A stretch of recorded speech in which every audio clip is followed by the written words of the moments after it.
Vamos ler algumas passagens no Novo Testamento, começando em Atos dos Apóstolos, capítulo 20, versículo 17. E de Mileto mandou a Éfeso a chamar os anciãos da igreja. Versículo 28. Vamos ver algumas palavras que Paulo falou com estes anciãos. Olhai, pois, por vós e por todo o rebanho sobre que o Espírito Santo vos constituiu bispos, para apacentardes a igreja de Deus. Ele resgatou com seu próprio sangue. Observe bem este versículo. Olhai, pois, por vós e por todo o rebanho sobre que o Espírito Santo vos constituiu bispos, para apacentardes a igreja de Deus. Ele resgatou com seu próprio sangue. Agora vamos ver o versículo 32.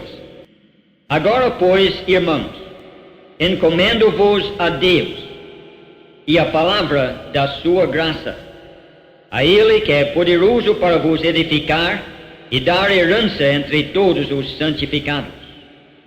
Mais alguns versículos em 1 Pedro, capítulo 5. A primeira carta do apóstolo Pedro, capítulo 5, e o primeiro versículo. Aos presbíteros que estão entre vós, admoesto eu, que sou também presbítero com eles, e testemunha das aflições de Cristo, e participante da glória que se há de revelar. Apacentai o rebanho de Deus, que está entre vós, tendo cuidado dele, não por força, mas voluntariamente, nem por torpe ganância, mas de ânimo pronto, nem como tendo domínio sobre a herança de Deus, mas servindo de exemplo ao rebanho. E quando aparecer o sumo pastor, alcançareis a incorruptível coroa de glória. Mais um versículo em Hebreus, capítulo 13. E vamos ler o versículo 17. Obedecei a vossos guias, os pastores, e sujeitai-vos a eles, porque velam por vossas almas, como aqueles que hão de dar conta delas, para que o façam com alegria e não gemendo, porque isso não vos será útil. Deus há de abençoar mais esta porção da sua palavra. Hoje à tarde nós estávamos considerando o exercício dos dons na igreja local, como funciona uma igreja local. E só gostaria de repetir uma coisa, que o trabalho de Deus é um trabalho espiritual. E esse trabalho espiritual só pode ser feito por meios espirituais. Nunca devemos pensar em tentar fazer a obra de Deus por meios meramente humanos, carnais, porque nunca dará certo. Notamos como Deus tem dado dons espirituais para que o seu trabalho possa ser feito.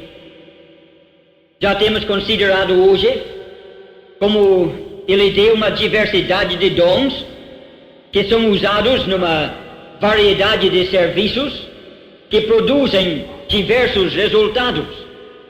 É o Espírito Santo quem distribui estes dons, conforme 1 Coríntios 12, 4. Mas o dom deve ser controlado pelo Senhor.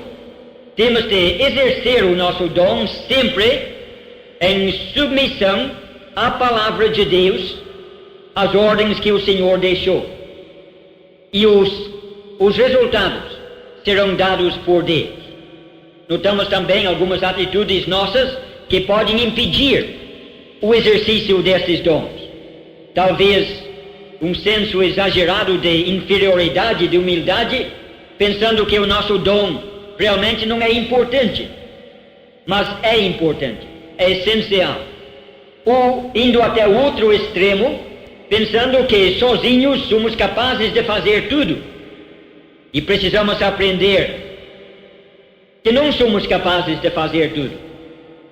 Necessitamos da cooperação de cada um dos nossos irmãos e das nossas irmãs. Cada membro é necessário. E o capítulo 12 de 1 Coríntios termina com uma exortação que não tivemos tempo de considerar, mas é bom observar agora.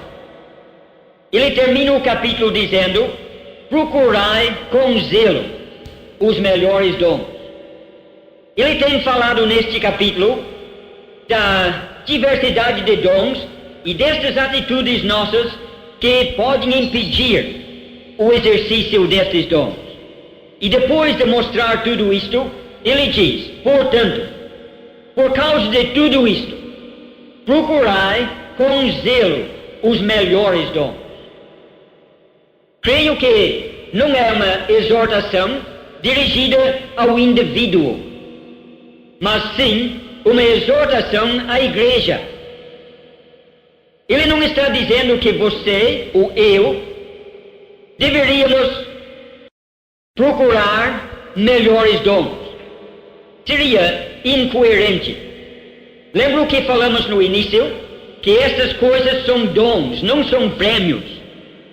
Não são coisas que Deus dá àquele que busca, àquele que merece, àquele que atinge um certo grau de espiritualidade. São dons de graça que Ele dá a cada um quando crê. Seria, portanto, incoerente um crente querer alcançar maiores dons. Mas o que ele está dizendo neste versículo é uma exortação à igreja, não ao indivíduo, mas à igreja, para que a igreja possa procurar os melhores dons.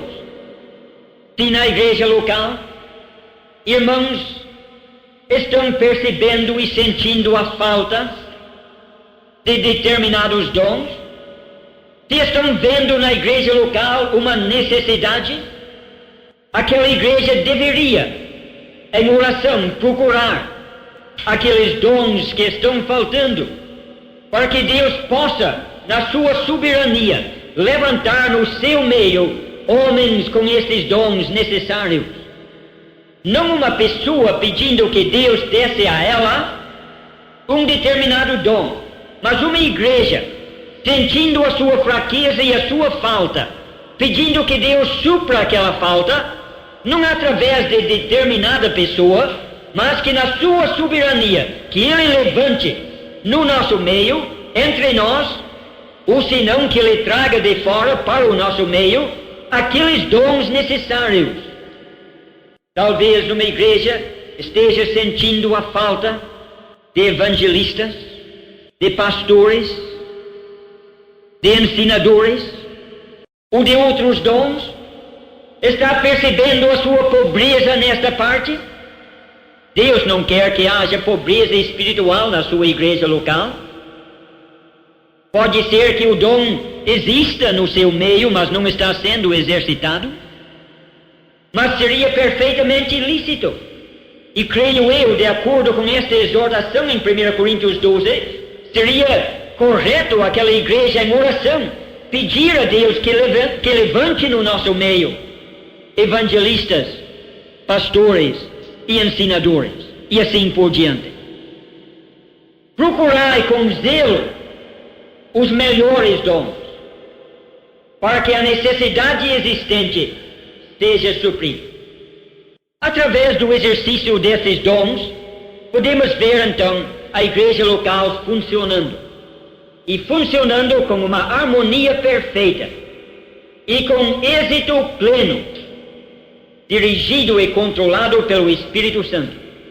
Terminamos hoje à tarde enfatizando este ponto, que tudo tem que ser dirigido pelo Espírito Santo. Eu gostaria de demorar nisto, mas não vamos fazer isto. Apenas dizer uma coisa: nós nunca podemos conhecer a direção do Espírito Santo na igreja se individualmente não conhecemos a direção do Espírito Santo na nossa vida 7 dias por semana.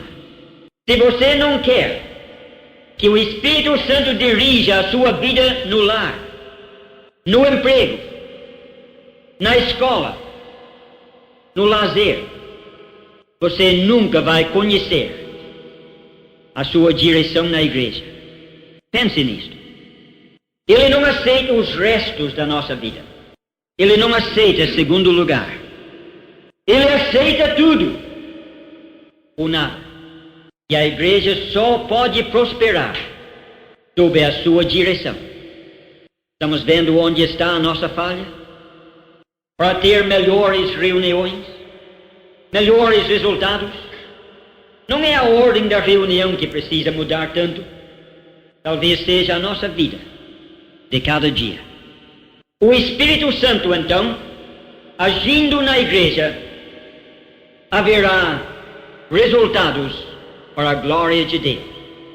Mas olhando mais de perto nesta igreja, tem mais uma coisa que eu gostaria de notar rapidamente antes de concluir estes estudos. Já temos pensado um pouquinho no senhorio do Senhor Jesus Cristo, na direção do Espírito Santo na igreja, mas olhando para estas igrejas locais como as vemos no Novo Testamento, como são? Um lugar onde cada um faz o que bem entende? Ou há uma liderança humana? Ou não aparece nenhuma forma de liderança humana? Às vezes, pessoas pensam que uma igreja, nos moldes do Novo Testamento, deveria ser uma verdadeira democracia, onde todos os membros são iguais, onde cada um tem uma voz ativa.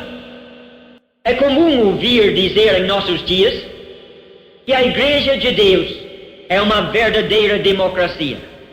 Talvez você pense assim, mas permita-me dizer hoje que não é. Talvez a democracia seja uma coisa boa para o país, mas para a igreja não é. A igreja local também não é lugar de uma ditadura, onde uma pessoa se levanta e quer dominar na igreja e todo mundo tem que fazer o que ele manda. Não é uma ditadura, também não é uma democracia. Talvez o mais correto seria dizer que na igreja local vemos uma teocracia, um lugar onde Deus manda, onde se faz a vontade dele, onde ele governa. Já temos falado das operações do Espírito Santo, e eu gostaria que vocês pudessem ver isto ainda mais um pouquinho na direção, no governo de uma igreja local. Começando em Atos capítulo 20, vemos como o apóstolo Paulo estava passando de viagem relativamente perto da cidade de Éfeso. Havia uma igreja em Éfeso que Paulo conhecia muito bem. E ele não teria tempo nesta viagem chegar em Éfeso, mas estando no porto de Mileto, ele mandou um recado para chamar os anciãos da igreja. Eram pessoas reconhecidas e vieram conversar com Paulo. Conversando com ele, Paulo falou de muitas coisas importantes que não vamos considerar hoje. Mas entre outras coisas ele disse: olhai por vós e por todo o rebanho, sobre o qual o Espírito Santo vos constituiu bispos, para apacentardes o rebanho de Deus. A primeira coisa que quero observar aqui é a ação do Espírito Santo. Paulo disse para aqueles anciãos, que também são chamados de bispos, porque ancião e bispo é uma coisa só. E ele disse para aqueles homens: olhai por vós e por todo o rebanho, sobre o qual o Espírito Santo vos constituiu bispos. Havia bispos na igreja em Éfeso, uma pluralidade de bispos. E esses bispos foram constituídos não pela igreja, nem tampouco pelos apóstolos, mas constituídos pelo Espírito Santo. Precisamos lembrar sempre disso. Nenhuma igreja poderá escolher ou indicar os seus bispos, os seus presbíteros. Nenhum homem, quer seja apóstolo ou outro homem qualquer, nenhum homem tem capacidade ou direito de escolher ou nomear presbítero. Quem constitui um presbítero é o Espírito Santo. Disse Paulo: olhai por vós e por todo o rebanho, sobre o qual o Espírito Santo vos constituiu bispo. Estamos vendo nisto o caráter espiritual da obra de Deus. É o Espírito Santo que dá os dons. E no poder, na energia do Espírito Santo, esses dons são exercidos. É o mesmo Espírito Santo que levanta na igreja presbíteros. A função desses presbíteros é de apacentar o rebanho. Vemos isto em Atos capítulo 20. São constituídos pelo Espírito Santo para apacentar o rebanho. E quando chegamos em 1 Pedro capítulo 5, aprendemos algo mais a respeito disto. O apóstolo Pedro, escrevendo a certos cristãos em vários lugares, ele dirige umas palavras no capítulo 5 aos presbíteros, dizendo que ele mesmo era também presbítero. Ele era apóstolo, mas era também um presbítero. E ele diz aos presbíteros, digo eu, que também sou presbítero como eles, e começa a dar algumas instruções. Ele diz que esses presbíteros deveriam apacentar o rebanho de Deus. Pense um pouquinho nesse trabalho. Apacentar. Se você lê tanto no Velho Testamento como no Novo, você vai aprender muito sobre o apacentar. Há figuras no Velho Testamento que Deus usa para mostrar como é este trabalho. Tomaria todo o tempo disponível hoje se fôssemos desenvolver o trabalho de apacentar, mas basta dizer que o Senhor mostra no Velho Testamento o que Ele acha de falsos pastores que não apacentam o rebanho, e Ele diz que estes que não estavam apacentando o rebanho, não estavam procurando sarar o enfermo, não estavam indo atrás da ovelha desgarrada, não estavam alimentando o rebanho, não estavam consertando as pernas quebradas, e assim por diante, deixando um quadro claro daquilo que Deus requer do presbítero. Quando ele diz que é para apacentar o rebanho, inclui tudo isto. O presbítero precisa vigiar, conforme diz Atos 20, primeiramente por ele mesmo, e depois por todo o rebanho, atento para observar os primeiros sintomas de doença espiritual. E ele discerne os sintomas de enfermidade espiritual, e não apenas discerne os sintomas, mas ele sabe tratar aquela doença. Uma falta de apetite para as coisas de Deus, uma febre, agitação, desquietação, não mais satisfeito com as coisas na igreja, e ele vê aqueles sintomas e interpreta, e sabe com a palavra de Deus trazer o remédio certo. Ele procura trazer de volta. O Senhor contou uma parábola de uma ovelha perdida e mostrou como aquele pastor saiu, indo pelos montes e vales, enfrentando perigos e dificuldades, até que finalmente achou aquela ovelha. E quando achou aquela ovelha, colocou sobre os seus ombros e trouxe de volta.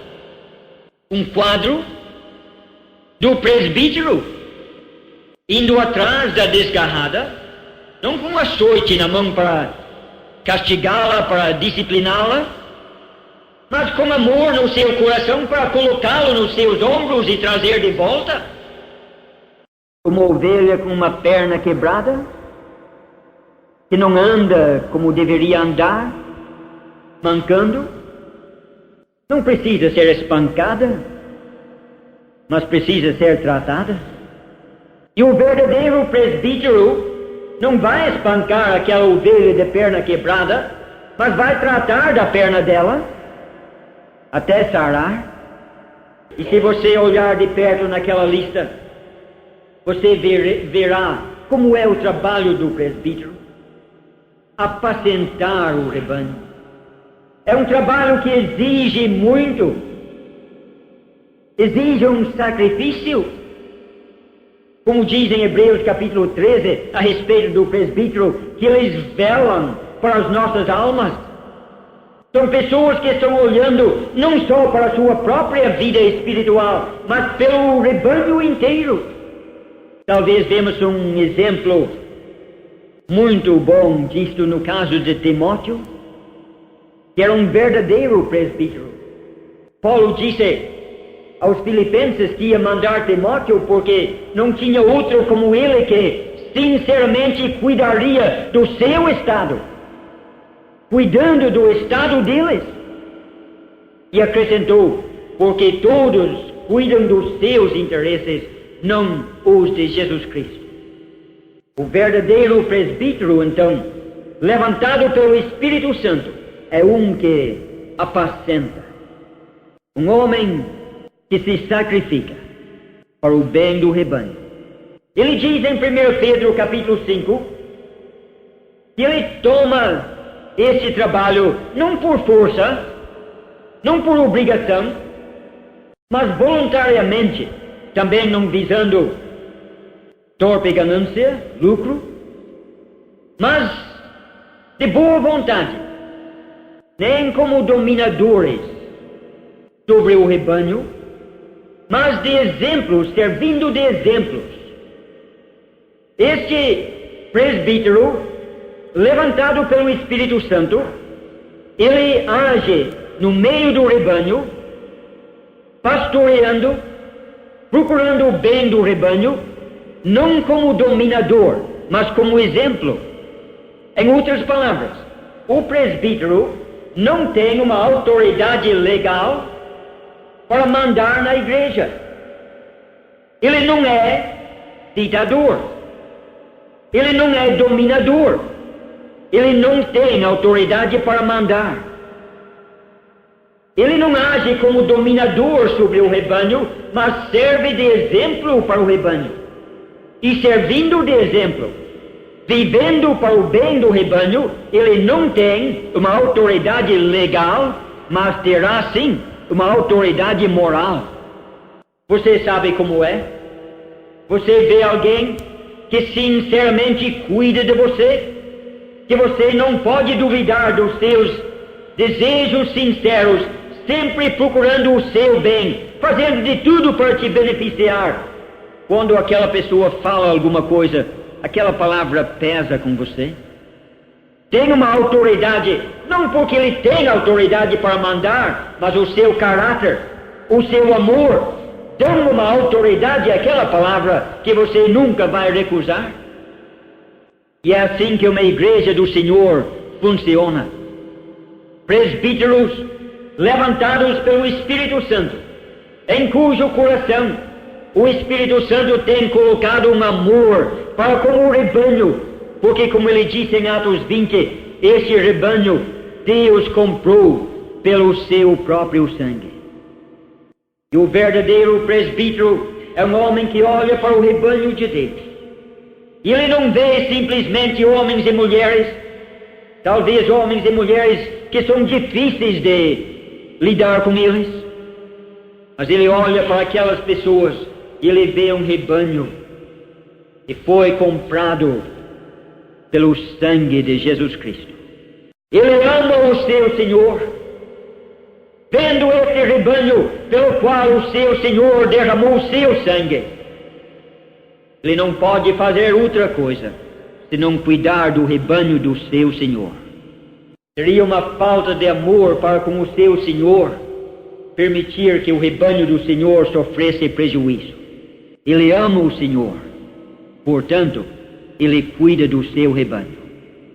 Mas, se em 1 Pedro capítulo 5, ele fala que o presbítero não pode dominar sobre o rebanho, ele diz em Hebreus capítulo 13 para o rebanho que deve obedecer o seu presbítero, e devemos sempre levar essas duas coisas em consideração.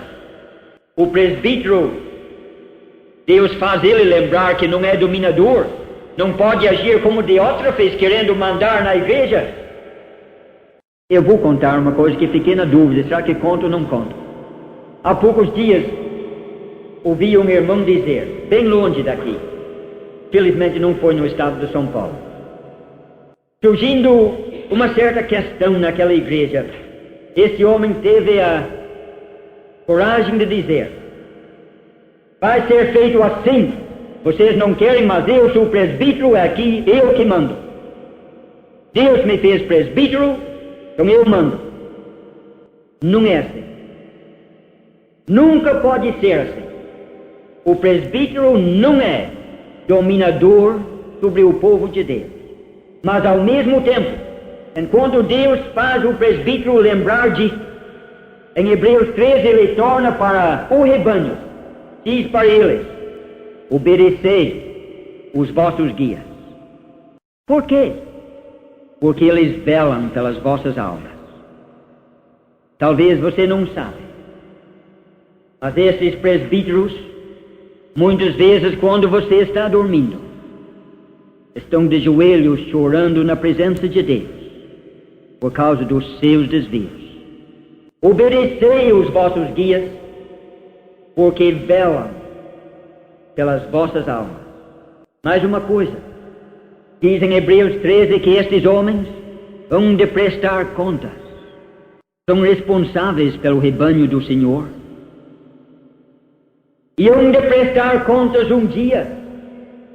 Meus irmãos e minhas irmãs, permita que eles possam prestar contas com alegria e não com lágrimas.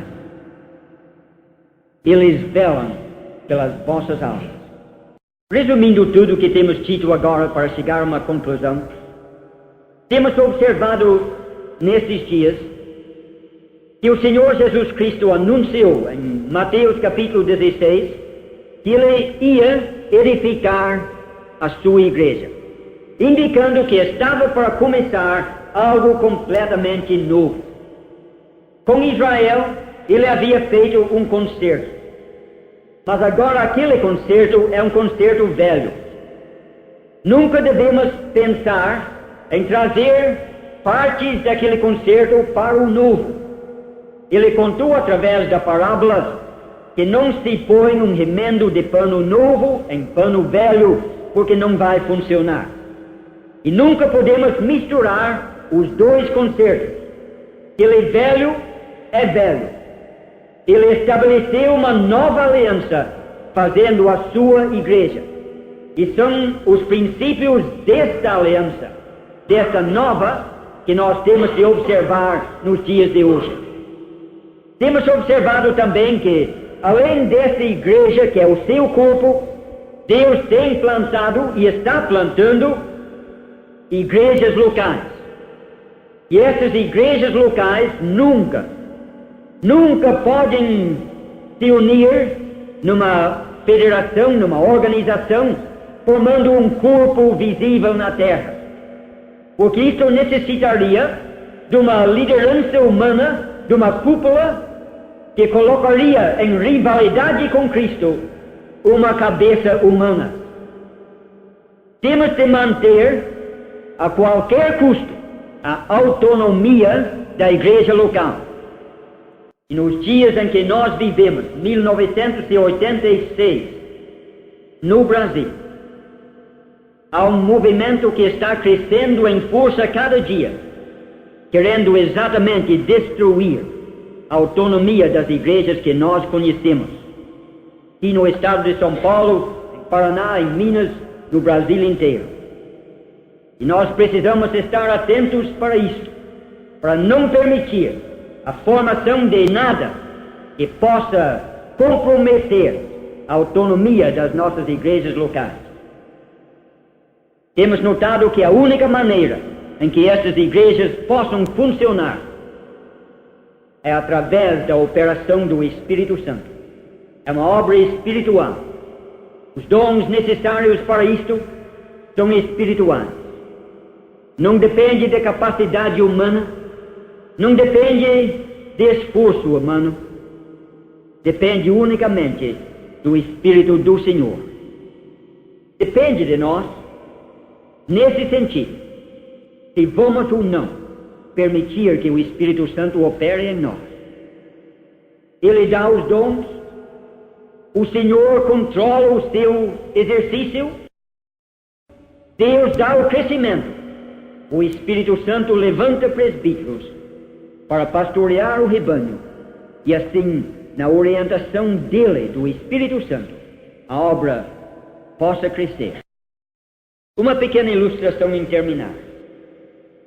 No começo do livro de Apocalipse, encontramos 7 cartas escritas às 7 igrejas locais. Introduzindo aquelas 7 cartas, João viu uma visão do Senhor Jesus. Viu ele andando no meio de 7 candeeiros de ouro. Se você olhar bem de perto naquela figura, você vai observar 2 coisas importantes. Eram 7 candeeiros de ouro. Não era um candelabro como havia no tabernáculo, como havia lá no livro de Zacarias, no Velho Testamento, com 7 bocas saindo de um pé só. Havia 7 lâmpadas saindo de uma peça só. No Novo, são 7 candeeiros independentes.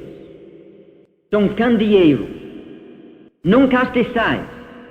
O castiçal é um utensílio que tem uma boca onde se coloca uma vela, e aquela vela fornece luz. Mas como é que a vela fornece luz? Consumindo-se a si mesmo. Vai derretendo, vai acabando, finalmente apaga quando não tem mais nada para queimar. Fornece luz, consumindo-se a si mesmo. Esta não é a figura que ele usa em Apocalipse capítulo 1. É a figura do candeeiro, que é um utensílio que também fornece luz, mas aquela luz é produzida e mantida não por uma vela que se consome a si mesmo, mas por óleo, o azeite, outra substância inflamável que vem não do próprio candeeiro, mas de uma fonte fora dele. Esta é a figura que ele usa em Apocalipse capítulo 1. Sabe por quê? Porque a igreja local não é como aquele castiçal que produz luz consumindo-se a si mesmo. A igreja local não mantém o seu testemunho à custa do esforço humano, consumindo-se a si mesmo pelo seu próprio esforço, que vai apagar quando as nossas forças se esgotam. Mas a igreja local é uma igreja que fornece luz, mantendo o testemunho, fornecido não pelo poder do esforço próprio, mas pelo poder do Espírito Santo, suprido de uma fonte inesgotável, uma fonte divina. E a segunda coisa, estes candeeiros são de ouro. Deus, olhando para este mundo, ele vê candeeiros de ouro. O ouro é coisa preciosa. Não tem coisa mais preciosa do que o ouro. E Deus, olhando para este mundo hoje, não se impressiona com as grandezas de São Paulo, de Brasília, mas ele vê no meio das confusões, dos pecados, da escuridão deste mundo, ele vê em Tupi Paulista algo de ouro, algo que ele considera de grande valor. Não as organizações grandes e magníficas que os homens fizeram, aqueles grupinhos de cristãos, talvez como Filadélfia, que tem pouca força, talvez como Mateus 18, que são 2 ou 3 reunidos ao seu nome. Aos olhos do mundo é uma coisinha desprezível. insignificante, não deve ser levado em conta. Para Deus, é de ouro, precioso. E mais, ouro na Bíblia é símbolo de algo divino. Sabe que esta igreja local tem algo divino? Não é uma obra humana, plantado por homens e mantido por homens. É uma obra de Deus. Deus dá muito valor a esta igreja, que nós saibamos dar valor a estas igrejas de ouro, estes candeeiros que resplandecem nas trevas. E no mundo que entristece o coração de Deus, são as únicas coisas que lhe dão prazer. Que possamos então ter uma apreciação cada vez maior da importância destas igrejas locais. Que possamos dedicar toda a nossa força, toda a nossa capacidade, toda a nossa energia, edificação e na multiplicação destes candeeiros de ouro. Que assim seja. Que Deus abençoe cada um. Amém.